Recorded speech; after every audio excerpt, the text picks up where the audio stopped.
வணக்கம். நம்ம சேனலுக்கு தொடர்ந்து ஆதரவளித்துக் கொண்டிருக்கும் நல்ல உள்ளங்களுக்கு நன்றி. நம்ம நேரலையில் வந்துட்டுருக்கோம். இன்றைக்கி நேரலையில் வந்துட்டுருக்கோம். தொடர்ந்து ஆதரவு கொடுங்க. இன்றைக்கி நம்ம ஏற்கனவே திமுக பற்றிய விஷயங்களும் தொடர்ந்து பேசுகிறோம். திராவிட மாடலுக்கு எதிராக நிறைய நம்ம பேசிகிட்டு இருக்கோம். நம்ம வீடியோ பார்த்தா தெரியும். இந்த பக்கம் பிஜேபி, அதிமுக இதற்கு எதிராகவும் நம்ம பேசிகிட்டு இருக்கோம். இந்த கூட்டணி தமிழகத்தை நாசமாக்கக்கூடிய கூட்டணி நம்ம தொடர்ந்து சொல்லிகிட்டு இருக்கோம். ஒரு பக்கம் திராவிட மாடல் அப்படின்னு ஒரு குடும்பம் சுரண்டுதுன்னு நினச்சோம்னா, இந்த பக்கம் ஒரு நாட்டையே சுரண்டக்கூடிய பிஜேபி, ஏற்கனவே சுரண்டிய அதிமுக, இன்னொன்று மதவாதம், இதெல்லாம் நம்ம வருது சேர்ந்து நம்ம எப்படி கவனித்து பார்க்கணுங்கிறத நாட்டு மக்கள் தான் உணரணும்.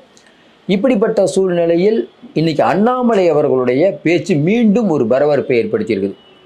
நான் ஒரு தொண்டனாக இருக்கிறேன் அவர் சொன்னாலும், தொண்டனாக இருந்து பண்ணுற வேலையை அதெல்லாம் ஏங்க, நீங்கள் ஒரு தலைவர் பதவி விட்டு போயிட்டீங்க. இமயமலைக்கு போய் தியானம் பண்ணுற ஃபோட்டோ வருது, சோஷியல் மீடியாவில் ஃபுல்லாக அவர் தான். வேளச்சேரியில் காவல்துறையை திமுகவினர் அடிச்சிட்டாங்க, உடனே அறிக்கை. நயினார் நாகேந்திரன் தலைவராக இவர் தலைவரானே தெரியல. நான் பேச மாட்டேன்ட்டு எல்லா வேலையும் பண்ணிகிட்ருக்கார். தலைவர் மட்டும்தான் இல்லை, மற்ற எல்லா வேலையும் இதே மாதிரி தான் பண்ணிகிட்ருக்கார். இன்னொரு பக்கம் பார்த்திங்கன்னா, ஓபிஎஸ் டிடிவியை பற்றி அவர் பேசிய பேச்சு அது ஒரு பக்கம் வைரல் ஆகிட்டுருக்கு. இன்னொரு பக்கம் மாநில சுயாட்சியை பற்றி சட்டமன்றத்தில் தீர்மானம் நிறைவேற்றினா உடனே அறிக்கை வருது ஐயா அண்ணாமலையிட்டிருந்து. இதெல்லாம் வச்சு பார்க்கும்போது தேவையில்லாமல் இவர் எடப்பாடிக்கு ஒழுங்காக இந்த கூட்டணி மெயின்டைன் ஆகுமா, இவர் மெயின்டைன் ஆக விடுவாராங்கிற சந்தேகம் இருக்குது. எடப்பாடிக்கு எரிச்சல் மூட்டுற மாதிரி. எடப்பாடியை விட எடப்பாடி மாநில சுயாட்சிக்கு அறிக்கை விடுறதுக்கு முன்னாடி ஐயா இவர் அறிக்கை விடுறாரு. யார்? ஐயா அண்ணாமலை அறிக்கை விடுறாரு. ஊரில் எல்லாருனாலும் அறிக்கை விட்டுட்ருக்காரு. அப்போ என்ன நடந்துகிட்ருக்குது? இன்னொன்று, அண்ணாமலையுடைய ஃபார்முலா. போன தேர்தலில் நம்ம வாக்கு சதவீதம் என்ன, அதிமுகவுடைய வாக்கு சதவீதம் என்ன, இதை வச்சு பார்க்கும்போது 84 சீட்டு கேட்கணும் அப்படிங்கிறது அண்ணாமலை இப்போ இன்றைக்கி டெல்லிக்கு சொன்ன ஒரு விஷயம். அதாவது என்ன, நீங்கள் பதவி விட்டு எடுத்துட்டீங்க, இந்த கூட்டணி விளங்கக்கூடாதுங்கிறதுல ரொம்ப உறுதியாக இருக்கார் அண்ணாமலை. நல்ல யோசனை பாருங்கள். அண்ணாமலை டெல்லி போகிறாருல, யாரை இங்கே போட்டு போயிருக்கணும் சார்? நீங்கள் 3 மாதம் போகிறீங்க சார். உண்மையிலேயே கட்சியை டெவலப் பண்ணக்கூடிய ஒருவராக இருந்தால், தன்னலம் மட்டும் இருந்தால், தான் முக்கியம் இல்லை கட்சி தான் முக்கியம்னா யாரை போட்டுக்கணும்? நயினார் நாகேந்திரனை, இல்லை வானதி சீனிவாசனை, இல்லை தமிழிசை அவர்களை, இவங்களெல்லாம் எங்கள் இன்சார்ஜாக நீங்கள் பார்த்துக்கோங்கன்னா இன்னும் நல்லா 3 மாதம் கட்சியை வளர்ப்பாங்க. தேசிய தலைமை பரவாயில்லப்பா, அண்ணாமலை இல்லாட்டினாலும் கட்சி சூப்பராக நடக்குது அப்படின்னு நினைப்பாங்க. இவர் யாரை போட்டு போனார் உங்களுக்கு தெரியும்ல? கரெக்டாக பார்த்தீங்கன்னா எச் ராஜாவை போட்டு போகிறார். ஒரு குழுவை போட்டு போகிறார். அந்த குழு ஒருத்தருக்கு ஒருத்தர் பேசிக்கவே மாட்டாங்க. இப்படி ஒரு குழுவை போட்டு எச் ராஜாவை தலைவராக போட்டால் அந்த கட்சி உருப்படுமா? இது பிஜேபி இருக்கவங்களுக்கே தெரியுமே. ஏங்க, தமிழ்நாட்டில் சின்ன குழந்தைய கேட்டால் கூட தெரியும் எச் ராஜாவுக்கு எவ்வளோ மரியாதை இருக்குன்னு. அவரை தலைவராக போட்டு போகிறாருன்னா அண்ணாமலை எப்படி பாலிடிக்ஸு? நான் போனால் கட்சி ஒரு ஸ்டெப் கூட வளரக்கூடாது. ரொம்ப தெளிவாக அவர் போட்டு போனார். எச் ராஜா அவர் சொன்னதை விட சிறப்பாக பணியாற்றி யாரையுமே பிஜேபிக்குள்ளே சேர்க்காம, பிஜேபிங்கிற ஒரு கட்சி இருக்கான்னு தெரியாத அளவுக்கு இன்றைக்கி பார்த்துக்கிட்டார். அதுக்கு எச் ராஜாவுக்கு தான் உண்மையிலே நன்றி சொல்லணும். 3 மாதம் பிஜேபி சத்தமே காணும். பிஜேபி சத்தமாக காணோம்னா தமிழ்நாடு அமைதி பூங்காவாக இருக்குன்னு அர்த்தம். இல்லைன்னா அது அறநிலைத்துறை பிரச்சனை, இஸ்லாமியர்கள் பிரச்சனை, கடவுள் பிரச்சனை, ஏதோ ஒன்று கிளப்ப வேண்டியதுதான். இதே வேலை தானே, வேறு எந்த வேலையும் இல்லை. மக்கள் பிரச்சனை இல்லை, ஃபுல்லாக கடவுள் பிரச்சனை தான் எழுப்புறது. இப்படிப்பட்ட சூழ்நிலையில் அண்ணாமலையுடைய இந்த 84 இது ஒரு பக்கம் போயிட்டு இருக்கும்போது, எடப்பாடி பழனிசாமி நான் தாங்க சிஎம், எடப்பாடி பழனிசாமி அப்படி சொல்லவே இல்லைங்கிறாங்க. இந்த பக்கம் பார்த்தா நயினார் நாகேந்திரன் கேட்டால், நயினார் நாகேந்திரன் என்ன சொல்லியிருக்கணும்? ஆமாங்க, எடப்பாடி பழனிசாமி சொல்கிறது சரிதான். ஏன்னா அவர் தான் மேடையில் உட்காந்துருந்தார். நம்ம ஒருவேளை தவறாக புரிஞ்சிருக்கலாம், இல்லை அமித்ஷா தவறாக சொல்லியிருப்பாரு கூட வச்சுக்கோங்க. கூட இருந்த நயினாருக்கு தெரியும், அமித்ஷா சொல்லிட்டுப்பார், நம்ம கூட்டணி ஆட்சி தான்ப்பா, ஒழுங்காக வேலை செய்யுங்க. பிஜேபிக்கும் மினிஸ்டர் இருக்குது, ஜிகே வாசனுக்கும் மினிஸ்டர் இருக்குது, ஜான் பாண்டியனுக்கும் மினிஸ்டர் இருக்குது, ஐயா ராமதாஸுக்கும் மினிஸ்டர் இருக்குது, கிருஷ்ணசாமி நம்ம எல்லாம் மினிஸ்டர், என்டிஏ தான். அவ்வளோதானே சொல்லிட்டு போனார். அப்போ இவர் நம்ம பேர் ஒருவேளை அப்படி சொல்லலை அப்படின்னா நயினார் நாகேந்திரன் என்ன சொல்லணும்? இல்லைங்க, அமித்ஷா சொன்னது தப்பாக புரிஞ்சுக்கிட்டீங்க, எடப்பாடி சொல்கிறது தான் ரைட்டு, அவர் தான் அதிமுக ஆட்சி தான் அமையும் சொல்லியிருக்க வேண்டியதானே. நயினார் நாகேந்திரன் என்ன சொன்னார்? தலைமை தாங்க முடிவு செய்யணும், அமித்ஷாஜி தான் முடிவு பண்ணுவார்ட்டார். ஏன்னா அவருக்கு தெரியும். அமித்ஷாஜி ரொம்ப தெளிவாக சொன்னார், என்டிஏ சர்க்கார் நமக்கு ஒன்றும் புரியல, யாரை ஏமாற்ற எடப்பாடி பழனிசாமி இந்த வேலை பண்ணிகிட்ருக்காரு, நம்மளால் என்ன நினச்சிட்டு இருக்காரு அவர்? என்டிஏ சர்க்கார்லாம் என்னங்க? இப்போ மேலே நடக்குது இல்லை பிஜேபி, அது பிஜேபி சர்க்காரா? இல்லை, என்டிஏ சர்க்கார். நம்ம ஏற்கனவே சொன்ன மாதிரி ஜெயந்த் சௌத்ரியிலேருந்து, அனுப்பிரியா பட்டேலேருந்து, இங்கே இருக்கக்கூடிய குமாரசாமியிலேருந்து, ஷிண்டே கட்சியிலேருந்து எல்லா கட்சிகளுடைய பிரதிநிதித்துவம் இதில் இருக்கும். மோடி பிரைம் மினிஸ்டர் அவ்வளோதான். எல்லா கட்சியை உள்ளடக்கியது தான் என்டிஏ. இதை விட்டுட்டு என்டிஏ கூட்டணி அரசுன்னா அதான் சார் அர்த்தம். பக்கத்தில் ஆந்திராவில் நடந்துட்டு இருக்குது, அதுவும் என்டிஏ தான். நாயுடு அரசு அது இல்லையே. நாயுடு முதலமைச்சர், துணை முதலமைச்சர் யார்? பவன் கல்யாண். அந்த கட்சி ஜனசேனா. அது இல்லாமல் 4 பிஜேபிக்காரங்களை மினிஸ்டர் ஆக்கியிருக்கார். அதுதான் சார் என்டிஏ அரசு. பீகாரில் நடந்துட்டு இருக்கிறது என்டிஏ அரசு சார். பீகார் முதலமைச்சர் நிதிஷ்குமார், பக்கத்தில் இருக்கவர் சௌத்ரி, அவரெல்லாம் பார்த்தீங்கன்னா சாம்ராட், அவரெல்லாம் பார்த்தீங்கன்னா பிஜேபியில் இப்போ 5 பேர் அமைச்சரானாங்க, 5 பேருமே பிஜேபி. அதுதான் சார் கோலேஷன் கவர்மெண்ட்டு. இதெல்லாம் கொஞ்சம் யோசனை பாருங்கள். இப்போ இதில் நடந்துட்டு இருக்குது நம்ம பேர் வந்து மகாராஷ்டிராவில், அது என்ன அரசு? என்டிஏ அரசு, பிஜேபி அரசு இல்லை. அதே மாதிரி தாங்க இங்கே அமித்ஷா சொல்கிறாரு, இது என்டிஏ அரசுன்னு சொல்லிட்டு போனாங்க.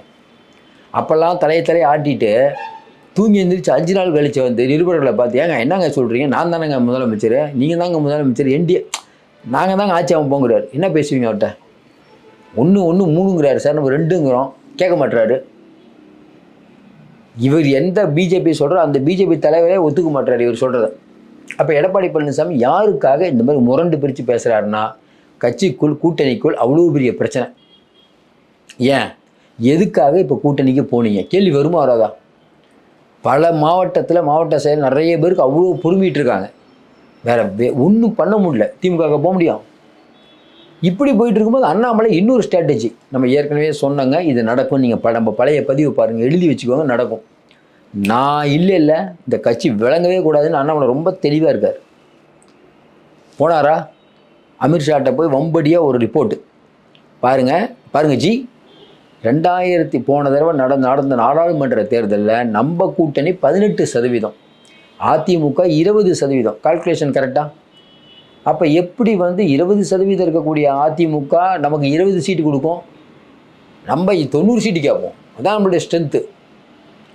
அதுக்கேற்ற மாதிரி நயினார் நாகேந்திரன் 40 எம்எல்ஏக்கள்ங்கிறார். ஜெயிக்கக்கூடிய எம்எல்ஏக்கள் 40 பேர் உள்ளே போவாங்கன்னா என்ன அர்த்தம்?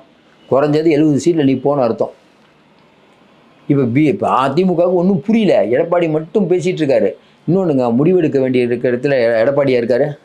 அமித்ஷா சொன்னால் ஆமான்னு சொல்ல வேண்டிய இடத்துல தான் எடப்பாடி இருக்கார். எடப்பாடி ஏதோ பெருசாக அமித்ஷா எதிர்த்து பேசிட்டு வர, இனிமேல் மாட்டிக்கிட்டீங்க, இனிமேல் எதிர்த்துலாம் பேச முடியாது, முடிஞ்சு கதை.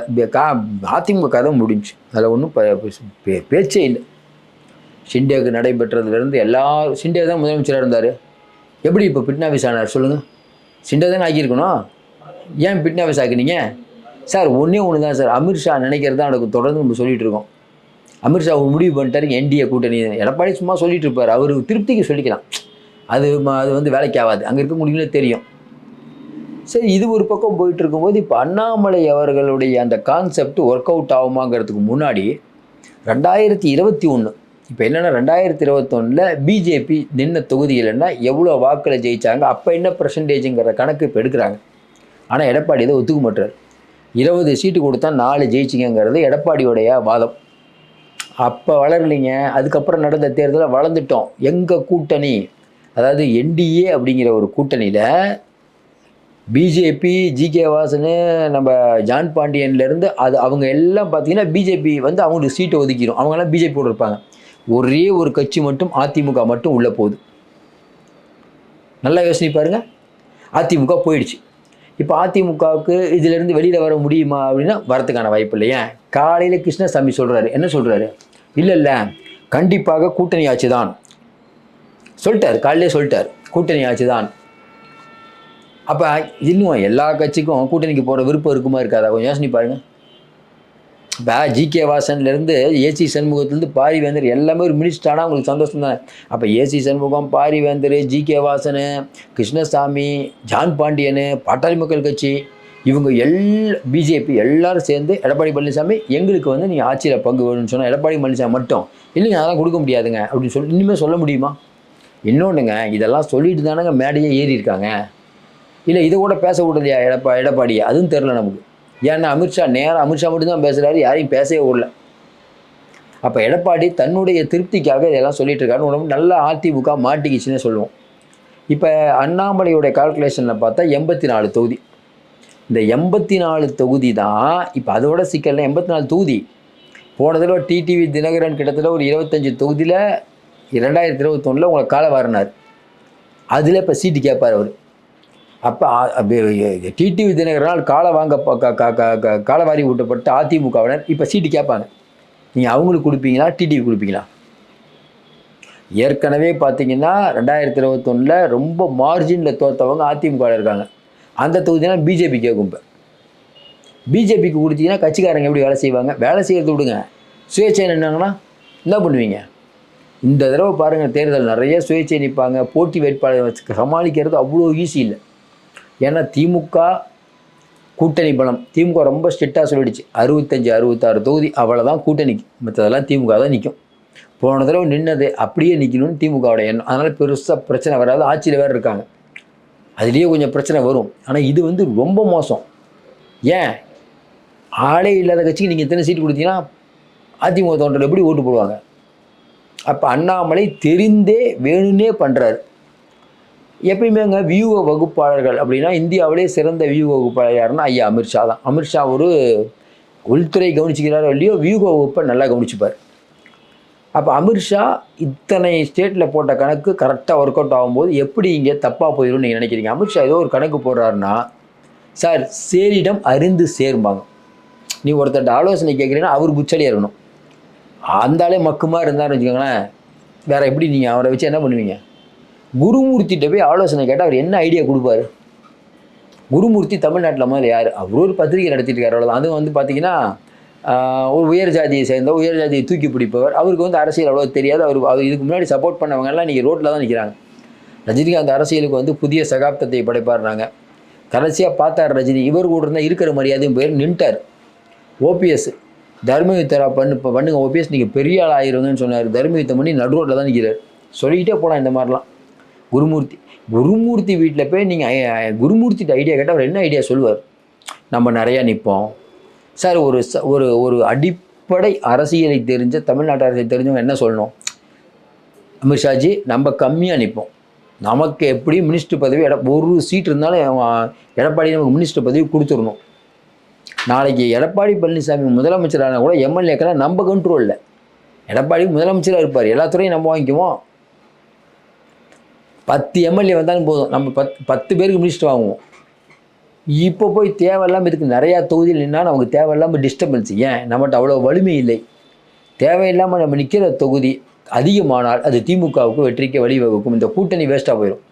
நம்ம போன தடவை மாதிரி 20ல் நிற்போம், அதிமுகவை ஃப்ரீயாக ஓடுவோம், அதிமுக ஜெயிக்கிட்டோம். ஜெயிச்சதுக்கப்புறம் நம்ம ஆச்சு தானே. அதுதானே ஒரு புத்திசாலி சொல்லக்கூடிய அட்வைஸு. அமித்ஷாஜி எல்லாம் நம்ம நிற்போம். ஏன் ரோட்டில் நிற்கிறதுக்கு தான். ஏன்னா ஆள் இல்லை நிற்கிறதுக்கு. முதல்ல இவங்க சின்னத்தை தாமரையை பார்த்தா மக்கள் ஓட்டு போட மாட்டாங்க தமிழ்நாட்டில். இதெல்லாம் எடப்பாடிக்கு தெரியுங்க. ஐயோ விட்டு தொலைச்சிட்டு வந்தாலாம் தான் நினச்சார். என்ன பண்ணுறது, தொலைகிறது அவருடைய நேரம். பிஜேபி விட மாட்டேது. விஜயும் ஆட்சியில் பங்குன்னு ஏதோ ஒன்று கேட்பார் பொழுது, அதுனால அது சிக்கல். சரி, விஜய் வந்து வரல, வேறு என்ன பண்ணுறதுன்னு பிஜேபி சேர்ந்துட்டார். இப்போ அமித்ஷா அவர்கள் சொல்வதை கேட்க வேண்டிய நிலைமையில் இருக்கார். அண்ணாமலை இந்த 2 பேரையும் ஜெயிக்க விடாத என்னென்ன வேலைக்கு தான் எல்லாம் பண்ணுறார். நீங்கள் நல்லா யோசனை பாருங்களேன். நீங்கள் அமித்ஷாட்ட போயிட்டு என்ன செய்யுது, அண்ணாமலை எல்லாத்துக்கும் அறிக்கை விட்டுட்ருக்காருன்னா அமித்ஷா என்ன சொல்லுவார்? ஏன்பா உன் கட்சி வேலையை பார். அவர் என்ன அறிக்கை விட்றாரு? நீ தூக்க சொன்னால் தூக்கிட்டேன், சும்மா வந்து என்கிட்ட பேசிட்டு கூடாது பாப்பா சொல்லுவாரா சொல்ல மாட்டாரா? ஆனால் அண்ணாமலை பார்த்தீங்கன்னா அதாவது இப்போ கூட இருந்தே குழி பிரிக்கிறது அந்த மாதிரி அமைதியாக இருந்துட்டு எல்லா வேலையும் பார்க்குறாரு. சமூக ஊடகங்களெல்லாம் அண்ணாமலை பற்றி பேச்சு தொடர்ந்து அவர் லைன் பார்த்தீங்கன்னா, இந்த அமைச்சர் ஏதாவது இந்த தலைவர் பதவி விட்டு போனாலும் அவர் இன்னமும் ஏதாவது ஒரு கருத்து சொல்லிட்டு தொடர்ந்து லைம் லைட்லேயே இருக்கார். இதற்கு காரணம் என்ன? ஆடிய காலும் பாடிய வாயும் சும்மா இருக்காது. மனம் சும்மா இருக்க முடியாது. பொதுக்குழு உறுப்பினர் மேலே கொடுத்துருக்காங்க, மேலே டெல்லிக்கு போயிருக்க வேண்டியது. ஏன் இங்கேயே இப்போ சொன்னார் பார்த்தீங்கன்னா, இங்கே இந்த தலைவர் பதவி விட்டு போனால் கூட இங்கே தான் சுற்றிட்டு போனார்ல. அதுதான் நயினார் நாகேந்திரனுக்கு ஒன்றும் புரியல. நம்ம தலைவராக இவர் தலைவரான எப்போ பார்த்தாலும் இவர் ஒரு கருத்து சொல்லிட்டு இருந்தால் எப்படிங்க கட்சி நடத்துவீங்க? நல்லா யோசனை பாருங்கள். முதல்ல அண்ணாமலை இருந்தார், நயினார் நாகேந்திரன் இந்த மாதிரி கருத்தாக சொன்னார், எல்லாத்துக்கும் கருத்து. இவர் தலைவர் பதவி விட்டு இறங்கணுன்னே எல்லாத்துக்கும் கருத்து சொல்கிறார். இவர் ஒரு கருத்து, நயினார் ஒரு கருத்து, தமிழிசை ஒரு கருத்து, முடிஞ்ச கதை. இனிமேல் வானதியும் ஒரு கருத்து. ஒவ்வொருத்தர் கருத்துக்கு அதை சபை தான்.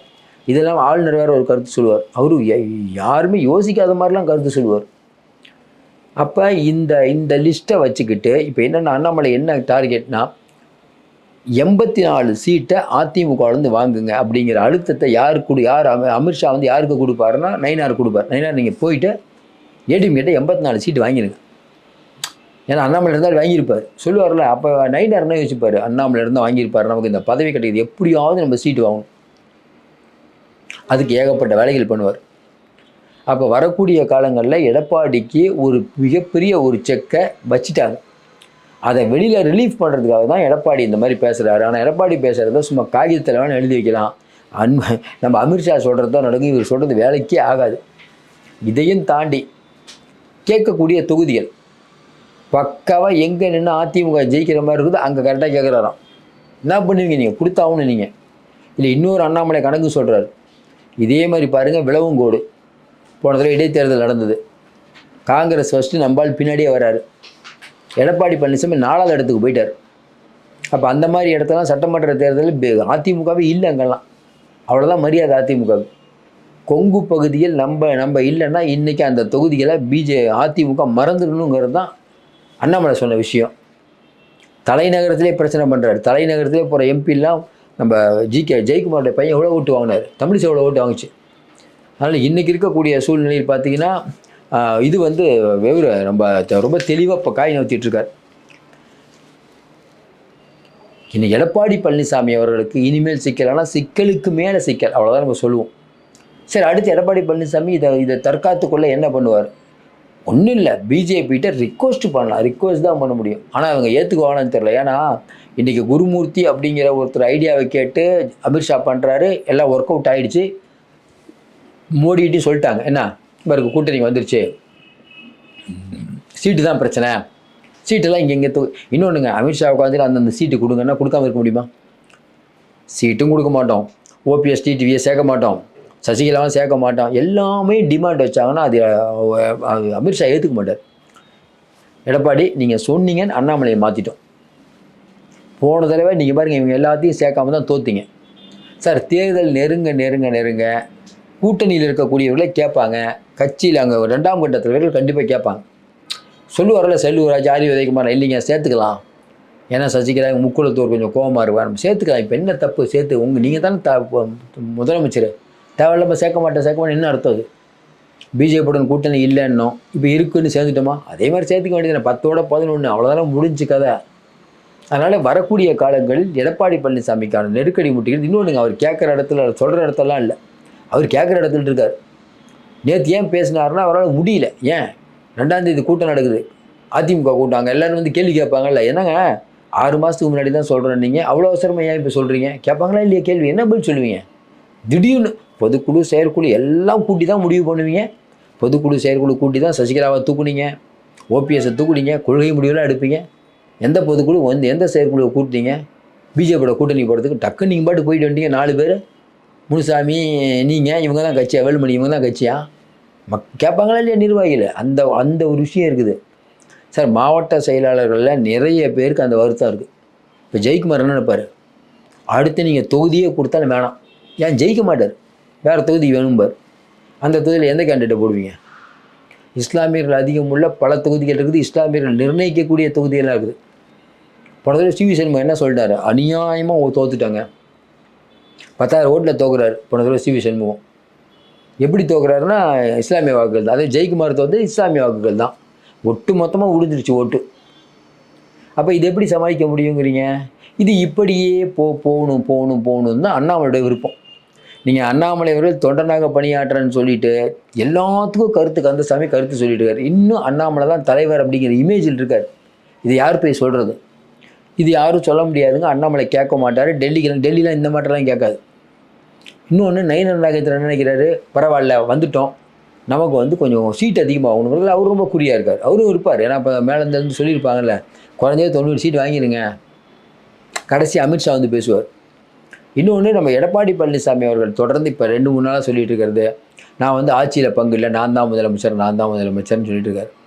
இது பிஜேபி இதை அழகாக கையாளும். அவங்க ரொம்ப ஸ்ட்ரெயின் பண்ணிக்கவே மாட்டாங்க. எடப்பாடி பழனிசாமி கூட்டணி ஆட்சி தான், வேறு வேலையை பாருங்கள், ஒரே சென்டென்ஸில் முடிச்சுட்டு போயிடுவாங்க. எடப்பாடி பழனிசாமி இல்லை நான் இப்போலாம் ஒத்துக்க மாட்டேன்னா அவர் வெளியில் தான் போகணும், தனியாக தான் நிற்கணும்.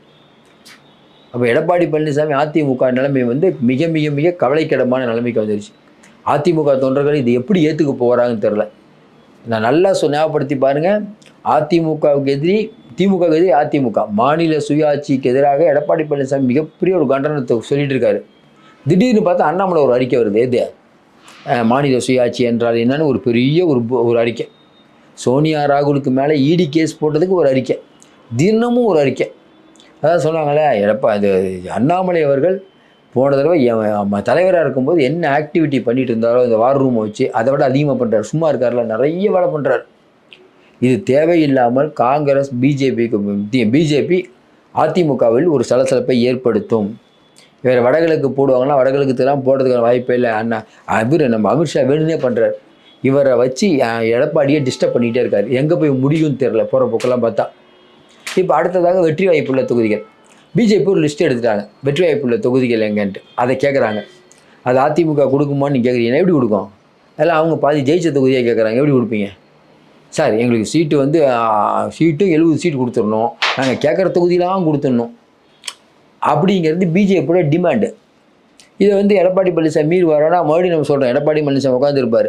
இந்த பக்கம் பாரிவேந்தர், ஜான் பாண்டியன், கிருஷ்ணசாமி எல்லாம் அவங்க இவருக்கு வேண்டிப்பட்டவங்களாம் ஒரு புரட்சி பாரதம் மட்டும் இவருக்கு வேண்டிப்பட்டவங்கன்னு நினைக்கிறேன். அவர் ஒருத்தர் மட்டும் கூட இருப்பார். அப்போ எடப்பாடி அப்படிங்கிற ஒருத்தருடைய சொல் மேலிடத்துக்கு செல்லாது.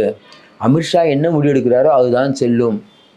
இந்த கலக்கம் அப்படிங்கிறது அதிமுக காரர்கிட்ட இருக்குது. நம்ம ஏற்கனவே சொன்ன மாதிரி என்டிஏ கூட்டணி சர்க்கார்னா வேலுமணி, தங்கமணி, முனுசாமி, விஜயபாஸ்கர், வேறு யார் இருக்கா, இவங்களுக்கு தான் சீட்டே கிடைக்கும், அமைச்சர் ஆகுவாங்க. மற்றவங்களாம் முடியாது சார். மற்றவங்களாம் வந்துடுவாங்கல்ல.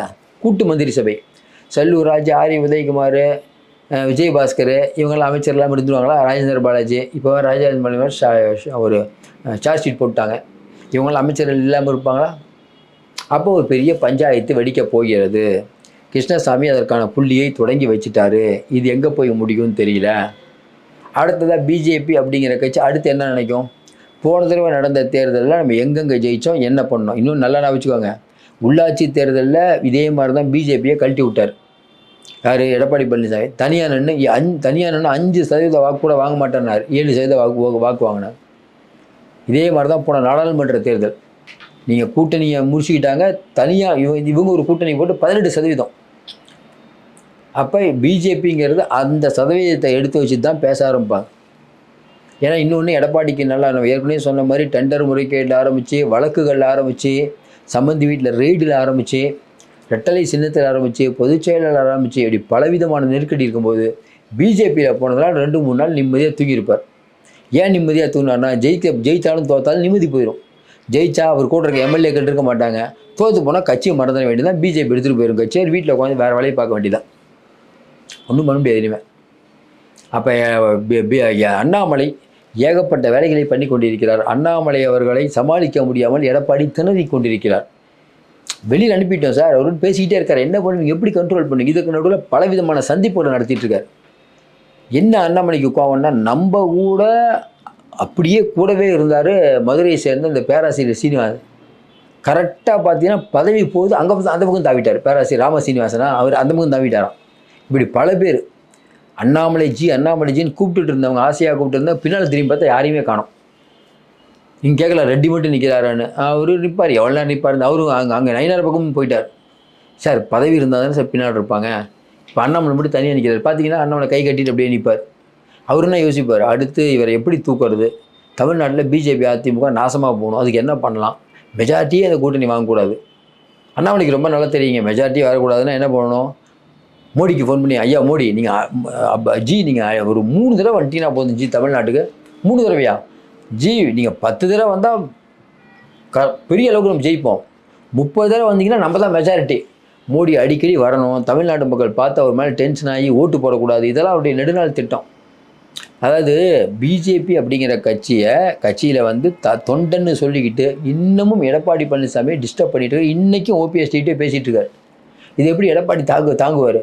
நம்ம 2 பேரை வேணாம் துரோகின்னு அனுப்புகிறோம். அண்ணாமலை அவரோட ரொம்ப நெருக்கமாக இருக்கார். இது எப்படி சரியாக வரும்? யோசனை பாருங்கள். அண்ணாமலை முதல்ல என்ன நினச்சார்? நம்ம தான் முதலமைச்சர்னு நினச்சார். இந்த என்டிஏ கூட்டணியில் நம்ம தான் முதலமைச்சர் வேட்பாளர் நினச்சிட்டு இருந்தார். ஓரளவுக்கு உண்மையும் கூட. ஒரு வேளை அப்படி இருந்தால் அவர் ஆக்கியிருக்கலாம். எடப்பாடி இல்லை வேறு என்ன பண்ணுவாங்க? அதை கெடுத்து விட்டது எடப்பாடி அப்படிங்கிற கோபம் அண்ணாமலைக்கு இருக்கிறது. இன்னொன்று சமூக ரீதியாகவும் எடப்பாடி பின்னால் ஜாதியினர் அணிதிரள்றாங்க. அண்ணாமலை பக்கம் போகல. இதெல்லாம் அண்ணாமலைக்கு ஒரு கோபம் இருக்க தானே செய்யும். தெளிவாக பாருங்கள், செந்தில் பாலாஜி எப்படி தூக்கி உள்ளே வச்சாரோ அதே போல் எடப்பாடியை கட்டம் கட்டுறதுக்கான வேலைகள் அண்ணாமலை பண்ணியிருப்பார். இன்னொரு பக்கம் எடப்பாடி அண்ணாமலைக்கு கட்டம் கட்டுற வேலைத்தை பண்ணியிருப்பாங்க. நீங்கள் சொல்லலாம், இப்போ திமுக காட்டில் மழை தான்னா திமுக மட்டும் இல்லை, டிவிகே காட்டிலையும் மழை தான். டிவிகே டிஎம்கே போட்டி வந்தால் ஆச்சரியப்படுறதுல வரணும்னு நம்ம நினச்சிட்டு இருக்கோம், தொடர்ந்து நம்ம சொல்லிட்டு இருக்கோம். இந்த நிகழ்வுலாம் பாருங்களேன், ஜெயக்குமார் தினா ஜெயிக்க முடியாது, சிவி சண்முகன்னா ஜெயிக்க முடியாது, இப்படி நிறைய பேர் இருக்காங்க. அன்வர் ராஜா போய் எந்த முகத்தை வச்சுட்டு ஓட்டு கேட்பார்.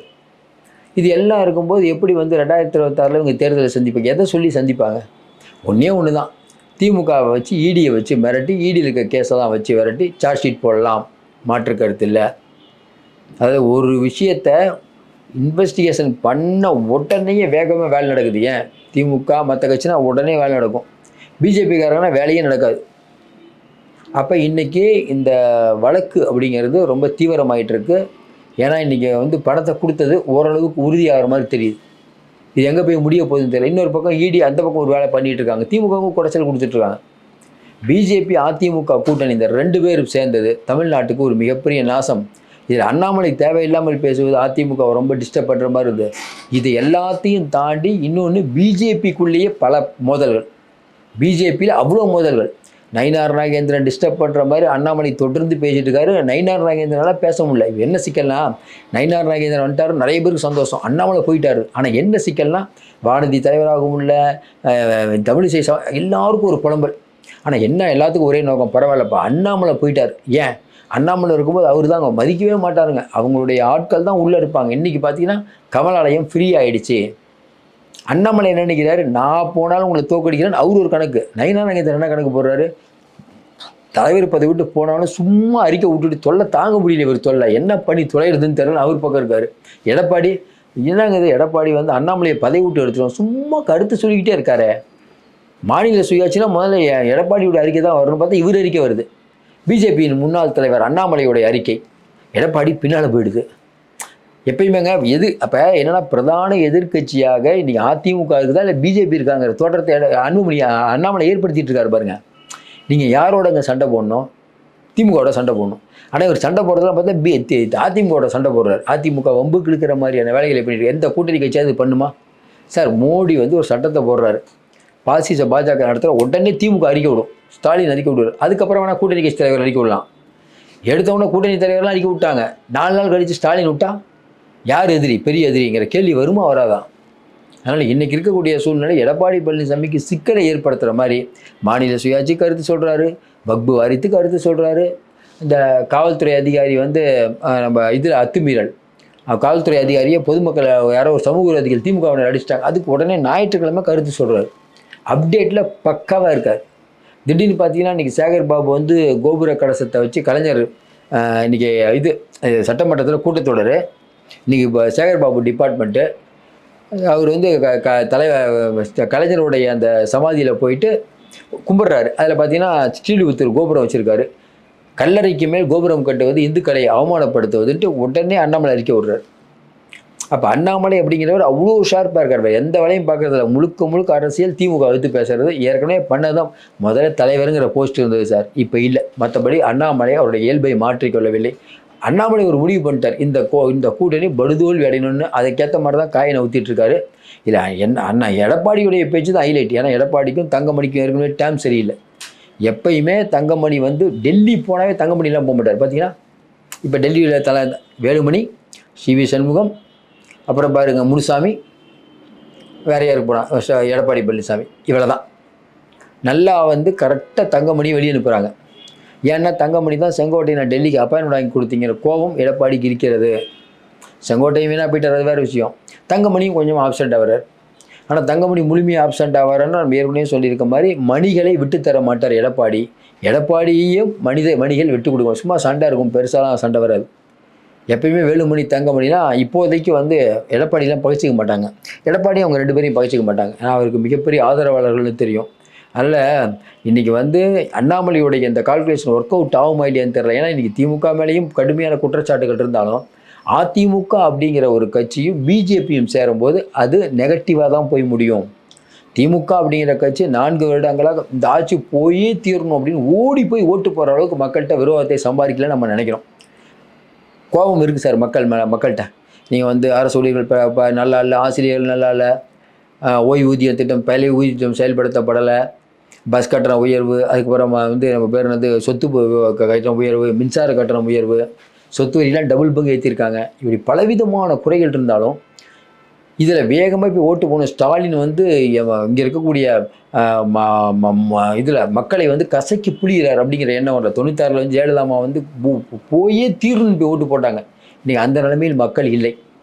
அப்படி இருக்கும்போது இந்த பக்கம் வந்து பிஜேபி அதிமுக வரும்போது எப்போ மதவாதமும் அது வருதுப்பா, அதுக்கு திமுகவே பெட்டர்னு ஏன் மக்கள் நினைக்கக்கூடாதுன்னு திமுக நினைக்குது. கரெக்டான கால்குலேஷன் தான். இன்னொரு பக்கம் விஜய் இப்படி யோசிப்பார், பிஜேபி ஊழல் கட்சி, திமுக 2 பேர் விட்டுருங்க எனக்கு போடுங்கிறார். விஜய் அப்படிங்கிற ஒருத்தருக்கு என்ன டிராபேக்குன்னா, மறுபடியும் நம்ம சொல்கிறோம், விஜய் ரசிகர்களுக்கு ஆசை இருக்கலாம், கட்டமைப்பு நிறையா இருக்கக்கூடிய, பணம் இருக்கக்கூடிய அதிமுகட்ட முதல் எலெக்ஷனில் சேர்ந்தாருன்னா அவங்க டிவிகேயில் இருக்கக்கூடியவங்க பெருசாக வேலை செய்ய வேணாம். ஏன்னா அவங்க வந்து சினிமாவில் நல்லா போஸ்ட் விட்டுறது அதெல்லாம் பண்ணுவாங்க. தேர்தல் அரசியல் என்டையரில் வேறுபாடு.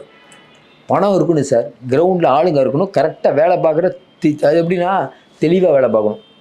நீங்கள் என்ன தான் பூத் கமிட்டியில் போட்டு அவங்களுக்கு பாடமே எடுத்தாலும் ப்ராக்டிக்கலாக பூத் கமிட்டியில் உட்காந்து ட்ரைனிங் எடுத்தாங்கல்ல, ஒரு 3-4 தேர்தல், 8-10 தேர்தல், அவங்க அனுபவம் வராது. அது விஜய் ரசிகர்கள் இல்லை. அதனால தான் சொன்னோம், விஜய் அதிமுகவுடன் கூட்டணி போட்டு தான் நல்லது. ஏன்னா கட்டமைப்பு இருக்குது, விஜய்கிட்ட ஃபேஸ் வேல்யூ இருக்குது. விஜயோடைய முகத்தை காட்டினா போது ஓட்டு விடும். எடப்பாடிகிட்ட கட்டமைப்பு இருக்குது.